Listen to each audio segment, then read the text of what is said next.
Hello and welcome back to Barn and Soul. This is a special episode of this podcast where we explore the deep connections between humans, animals, and the land. I'm Kendall, and this is our guide to all things chickens. Whether you're dreaming of your first backyard flock or you just love learning about feathered friends, this video has everything you need to know from when they're tiny chicks to when they become beloved senior hens. So fluff your feathers and let's get started. Let's start with chicks. Baby chickens, or chicks, need warmth around 95 degrees Fahrenheit or 35 degrees Celsius. In their first week, dropping by 5 degrees Fahrenheit each week until they're fully feathered. Remember that they are only covered in down right now, which does very little to retain heat. So keeping them warm is one of the most important things you can do. A brooder with a heat lamp or safe heating plates work perfectly. Make sure the bedding you use is clean and non-slip. Pine shavings are great. Skip on the cedar. We use newspaper, of course, as well to catch some of that mess and absorption.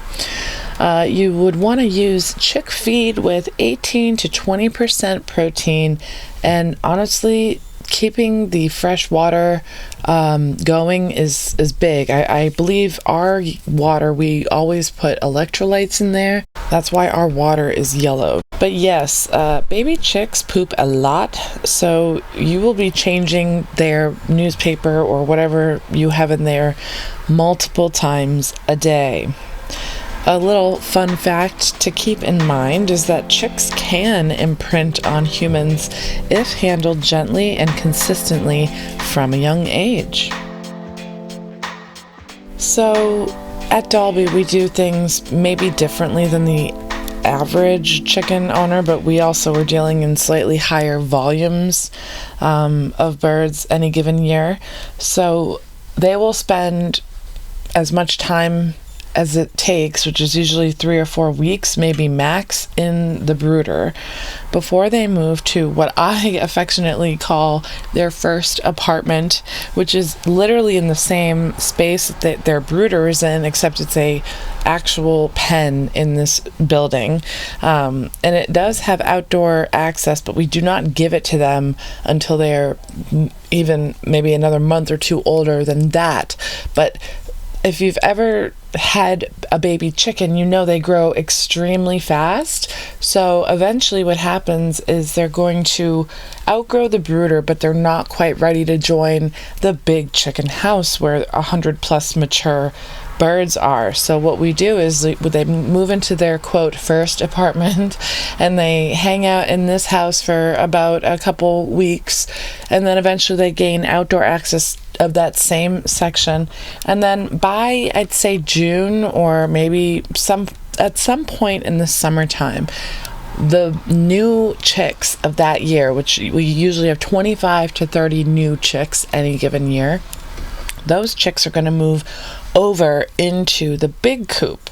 And by then, if they're not laying eggs, they're going to be at least old enough to assimilate in with the older birds. That being said, it is always kind of funny when this happens, because you can see kind of, I guess, chicken clicks. I should do something with that. But yeah, once they're ready to move, they will need a secure coop. So with us, as like I said, it won't fit your average story. So the typical person will have babies, and then the babies will be big enough to be put into a coop outside.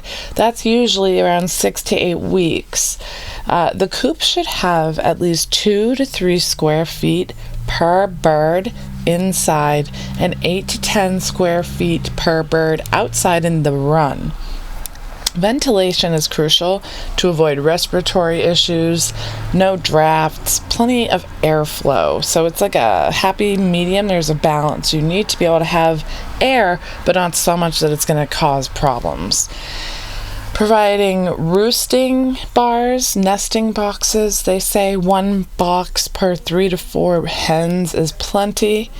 You need to remember that above all things, predators are clever. Their number one job is to survive. You don't necessarily want to make it easy for them. Hardware cloth, at the very least, is a must for any windows or fencing. Again, I'll probably have an entire video or something on the best things to use. But here's a tip. Chickens don't need heat in the winter if the coop is dry and draft free. A big mistake people make is putting heat lamps and other heating type situations in their coop after they've matured. Do not do this. It will only lead to problems. Your hens will need layer feed. I think by the time they're mature, that it should have around 16% protein with added calcium, especially once they start laying, and I think it's between 18 and 22 weeks. So supplement that with oyster shell and grit if they free range. Avoid too many treats. It actually does throw off their nutrient balance. As a general rule, no more than 10% of their diet should come from snacks. Never feed a chicken chocolate, avocado, raw potato, or anything moldy. Chickens get this weird reputation for seeming fearless, but honestly, some foods are truly harmful. And although we always talk about offering ours charcuterie boards here with kitchen scraps, you will see me each and every week searching through the food that people bring before I serve it, because I want to make sure that it's safe and will not hurt anybody. Most hens lay about 4 to 6 eggs per week, depending on the breed and season. Longer days equal more eggs, which is why production slows in the winter. You can add light in the coop to keep eggs coming. However, here at Dalby, we honestly prefer to let nature take its course. That's not to say you won't see the light on a cloudy day in January, but it won't be on past normal daylight hours. Molting happens once a year. Hens lose feathers and pause to rest and regrow. It's totally normal and can take 8 to 12 weeks. I have had parakeets my whole life, and I remember when they were younger, the odd pet vet here on the South Shore had said it's a lot like a bird getting a little bit of a cold. They just feel and seem under the weather a little bit because it takes a big toll on them, but ultimately it's for the best. It's for their benefit. Fun fact is a hen is born with every egg she will ever lay. There are up to 4,000 tiny yolks inside her ovaries. That's pretty cool. Every day, you should be checking food, water, and if you plan on keeping them, you should be collecting eggs a couple times a day. Once a week, you should probably spot clean droppings and refresh your nesting materials. And then this is a case-by-case thing, but you would want a nice deep clean, of the coop, scraping roosts, replacing bedding, cleaning those waterers nicely. Regular handling makes chickens friendlier and lets you spot signs of illness much earlier, like dull feathers or pale combs or limping especially. A pro tip is to keep a chicken health journal if you're so inclined. It can help you keep track of any patterns or problems over time. And these days in the age of bird flu, hopefully that's a non-issue where you are, but if it isn't, you should always be aware of the wild conditions around you and what could be exposed to your flock. Chickens are smart. They can recognize over 100 individual faces, including yours. They form real friendships. They mourn losses and even hold grudges. I'm not kidding. They also establish a pecking order. That's real. It's a true blue thing.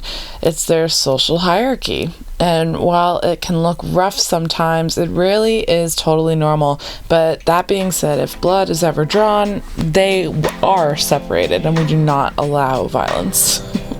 Fun fact is that chickens can dream and experience REM cycles in their sleep, just like humans. By age, 5 to 7, your hens are going to start slowing down on the egg front, but they'll still have a lot of love to give. You will continue to provide soft bedding and easy access to food and water and extra protein when molting. Older birds may get arthritis, they might get eye issues, so no pun intended, keep an eye out and adapt their space as needed. I will add that if you're constantly adding young chickens in with old ones like we are, there may come a time where your older birds will deserve a spot of their own away from all the hustle bustle. This is for two reasons. The first would be for the bird's literal comfort, and the second would be for its literal safety. Birds, as I mentioned, there's that social hierarchy, and this is common in nature, but if they detect a weak link, they are more likely to group or crowd bully the bird, so everyone's going to pick on it. So in true Dalby fashion, you would put that bird somewhere safe and cozy and away from that kind of disturbance. Chickens are not just egg machines. They're curious, social, and full of personality.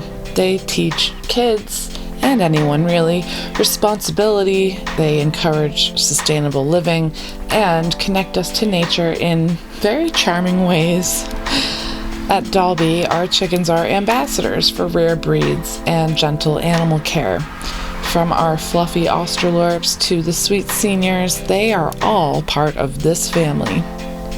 So whether you're just getting started or are already knee-deep doing chicken math and feathers all around you, we hope this has helped you understand why chicken keeping is so rewarding. If you have some chicken questions, drop them in the comments. We love helping people build better relationships with their flock. Until next time, take care and don't forget to appreciate the rare and wonderful things in life. Thank you for listening. If you enjoyed this episode, please consider subscribing, leaving a comment, or sharing it with someone who loves animals as much as we do. Your support helps Barn and Soul keep growing, and it truly means the world. Also, you can visit dalbyfarm.com to learn more about us and how you can support our mission. Thank you, and see you next time.